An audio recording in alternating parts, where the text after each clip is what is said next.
Good morning, everyone. My name is Ron Dalton.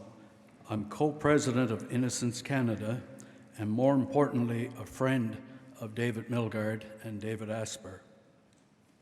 The highest distinction the Senate of a university can confer upon an individual is an honorary doctorate. At the University of Manitoba, the criteria include distinguished achievement in scholarship, the arts, or public service. Our honorary graduates this morning are the late David Milgaard and David Asper. David Milgaard spent 23 years behind bars for a crime he did not commit, emerging from the darkness to shine a light on others wrongly convicted. Born in Winnipeg, David was only 16 years old when he was imprisoned in 1970 for the rape and murder of Saskatoon nursing student Gail Miller. He never wavered in his innocence, even when doing so would have brought freedom sooner. The integrity and tenacity were things he learned from his mother, Joyce, his fierce ally in their decades-long crusade. She eventually convinced then Prime Minister Brian Mulroney to order a case review, which led to the release of David on parole in 1992. One of the first clients of the nonprofit organization Innocence Canada, David gained support from University of Manitoba alum and lawyer David Asper, a member of the legal team that helped to secure his release. It wasn't until 1997 that DNA evidence exonerated David and identified the true culprit. Having spent more of his life imprisoned than not, David's adjustment to the outside proved difficult. He compared his first grocery shop walk to walking on the moon. In the years following, his resilience would continue to captivate Canadians with a made-for-TV movie and a song by the Tragically Hip. I will spare you my rendition of Wheat Kings, but when you hear it, think of David. It would have been understandable if David had chosen to distance himself from a fractured judicial system after enduring not only a miscarriage of justice, but horrific abuse while incarcerated. Instead, he made it his mission to stop this tragedy from happening to others. No matter how difficult it was to revisit his pain, he was determined to ensure an independent review commission becomes reality. And I can tell you that we're getting very close to that, thanks in large part to David.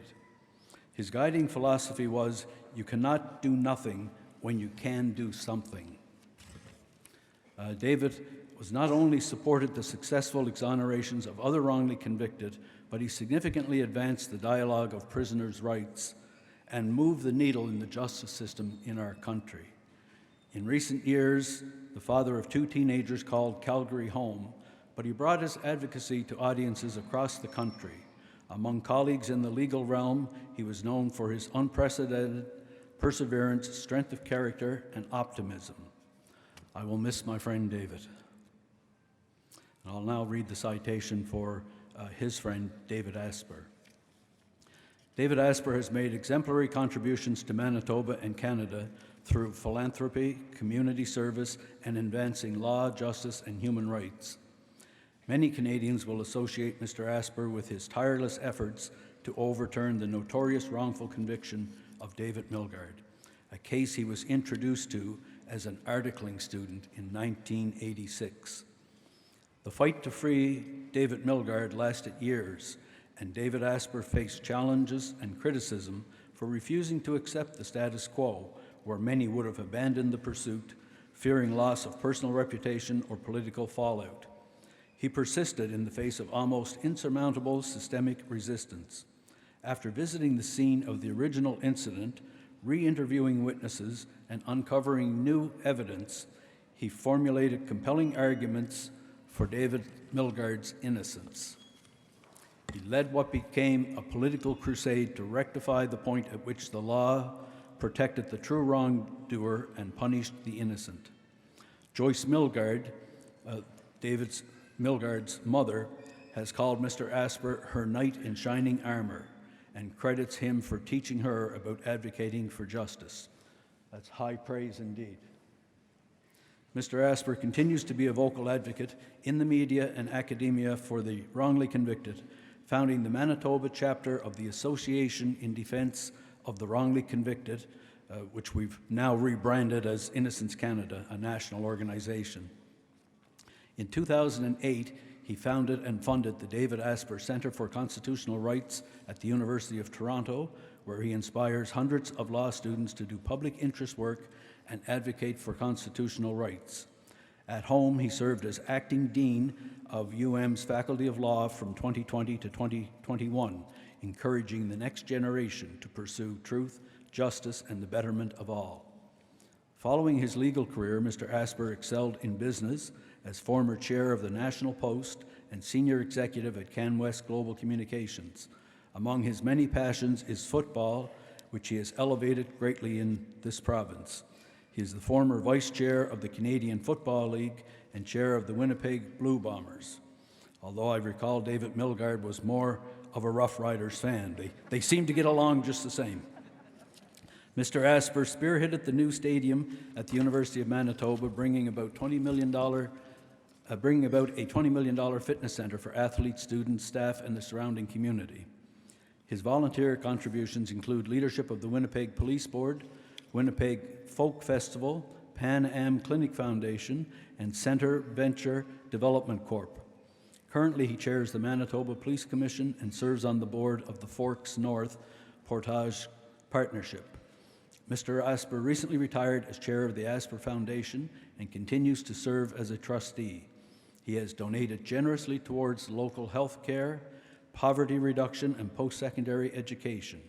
To date, he is the largest private sector investor in the Manitoba Technology Accelerator Program, which supports emerging Manitoba technology-based startup ventures. Madam Chancellor, it is an honor for me to ask on behalf of the Senate of the University of Manitoba that you confer a Doctor of Laws, honoris causa, upon the late David Milgaard for his unrelenting spirit in advancing criminal justice and hope for humanity, and a Doctor of Laws, honoris causa, upon Mr. David Asper for his perseverance of justice and contributions to the betterment of our communities. Thank you.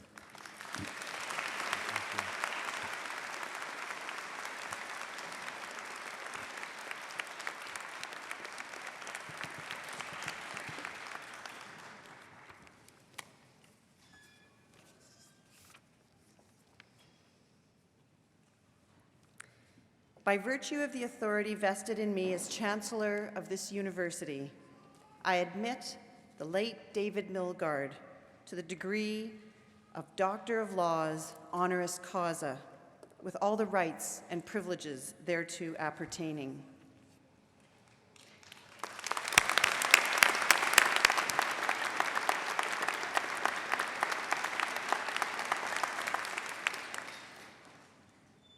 And by the virtue of the authority vested in me as Chancellor of this university, I admit you, David Asper, to the degree of Doctor of Laws, honoris causa, with all the rights and privileges thereto appertaining.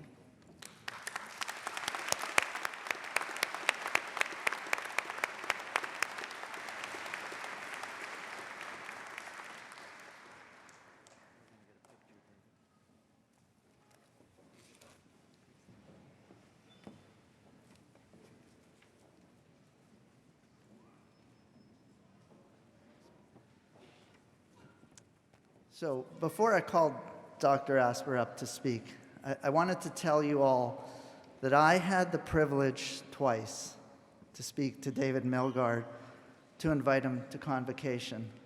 Unfortunately, the first Convocation was canceled because of COVID.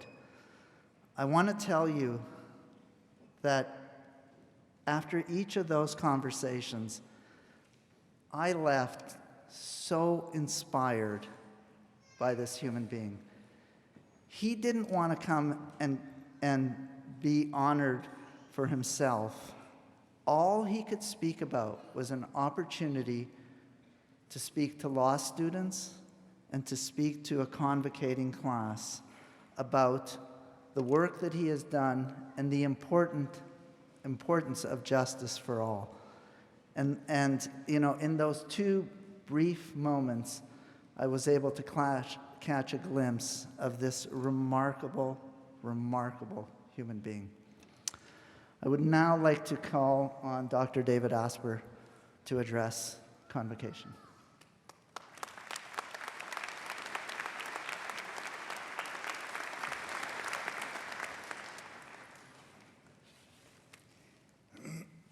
Thank you very much for this. It's a tremendous honor.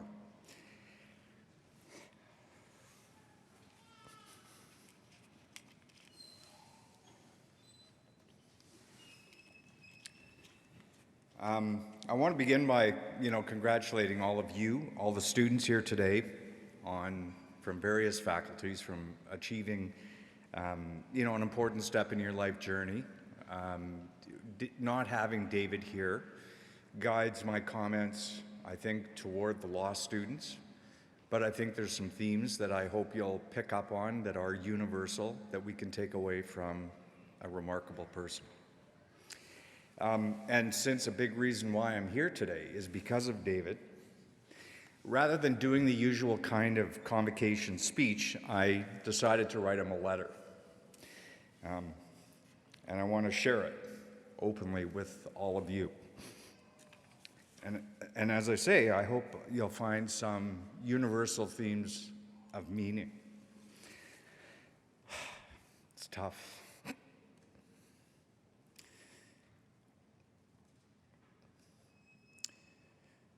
Dear Dr. Milgaard, while your body might not be with us here today, I know that your spirit is, because I feel it within me, as I have ever since we met all those long years ago. We're all very sad that you're not here in person, and I know for sure that after we walked you out of prison, I never wanted to have to represent you again. But here we are, me sort of doing just that. And I can't think of anyone on this earth, that I'd step up for more willingly. David, I'm here at this ceremony standing in front of all these people, including Susan and Maureen and Kelly, and from this day forward, in both body and spirit, we're the Dr. Davids. And I was super looking forward to seeing you today. The last time we were physically together was as panelists during a conference in 2019. And even though we talked on the phone a few times since then, it always gave me such joy to see you doing your thing as a free person in person. The day of that conference, you were especially powerful when you walked into the audience with your microphone and reminded attendees that what happened to you could happen to anyone. It was riveting to hear you tell the first-person story of your being sucked up into the criminal justice system. I don't think I'd ever heard you speak in such a granular and vivid way about how you voluntarily went into a police station, supposedly to assist with an investigation, and didn't come out again for 23 years. When we were told that we were going to receive this honor today, together, I have to say that my mind filled with all kinds of memories. You're so lucky to have had your mom in your corner, and I hope she's giving you lots of space in the netherworld.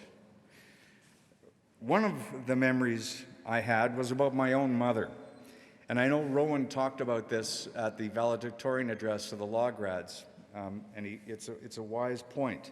One of the memories I had was my own mother and how she might actually have been indirectly responsible for us meeting in the first place.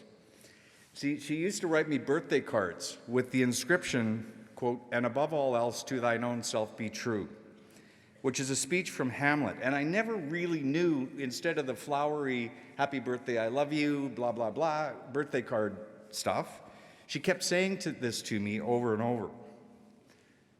And it took me a while to figure it out. You see, when I first got out of law school, I absolutely hated what I was doing, hated it. What I was doing had nothing to do with the thing I liked best, which was advocacy.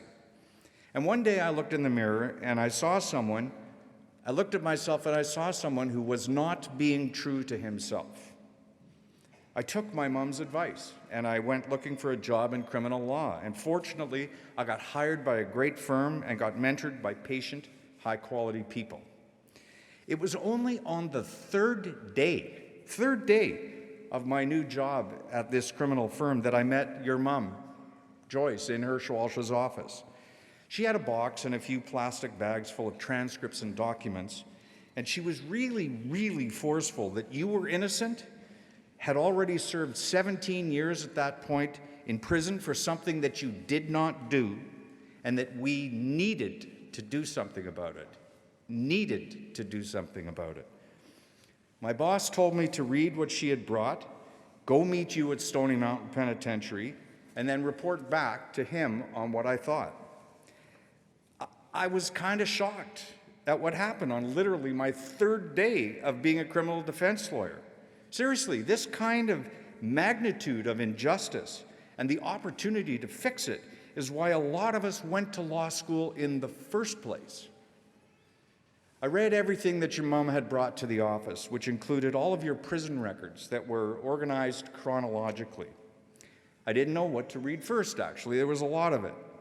The various court transcripts or the story of your life as told in the cold official speak of Corrections Canada memos and reports.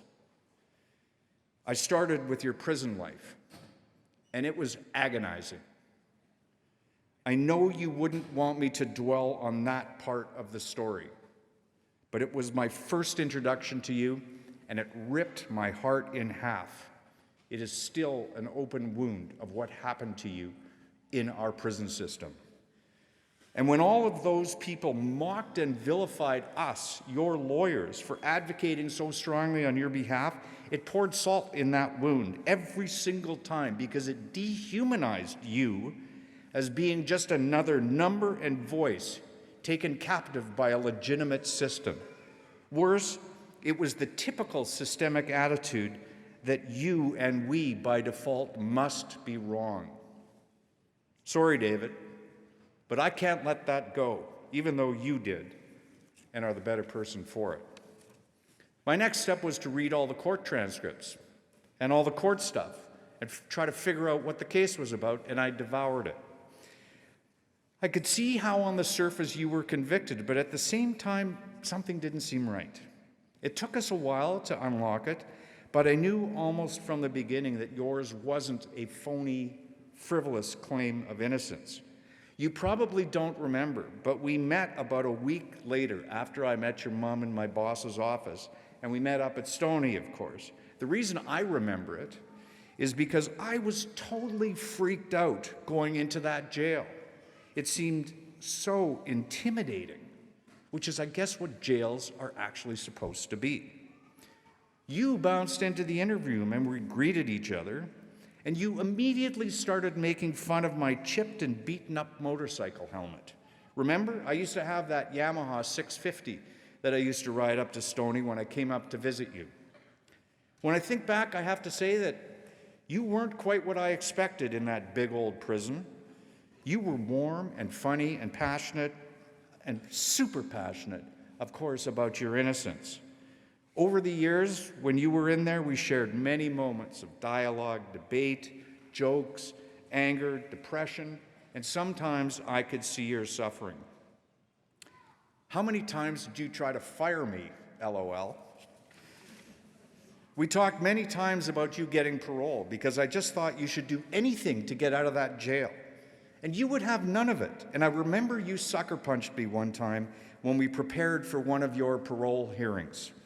I know it's probably all a blur to you, but at that hearing, when they reviewed all the stupid, petty institutional violations you'd committed since your last hearing and wanted to talk about your admitting guilt and showing contrition as your pathway out, you really showed me what I'd gotten into. You were defiant, and as I recall, quite rude to the authority figures. You declared that they and the system would never own you because you were innocent. I didn't really know how to handle it because I guess my role as the lawyer was to play within the system. You showed me a different way of seeing it. You opened my mind to the possibility that the system was wrong. More than that, just as I got true to myself and into criminal law, you amplified the idea of being true to yourself because there you were, probably able to get your way out of jail on parole, and you wouldn't do it because parole is for guilty people. You were so true to yourself about your innocence that you wouldn't bargain it away for a shot at freedom.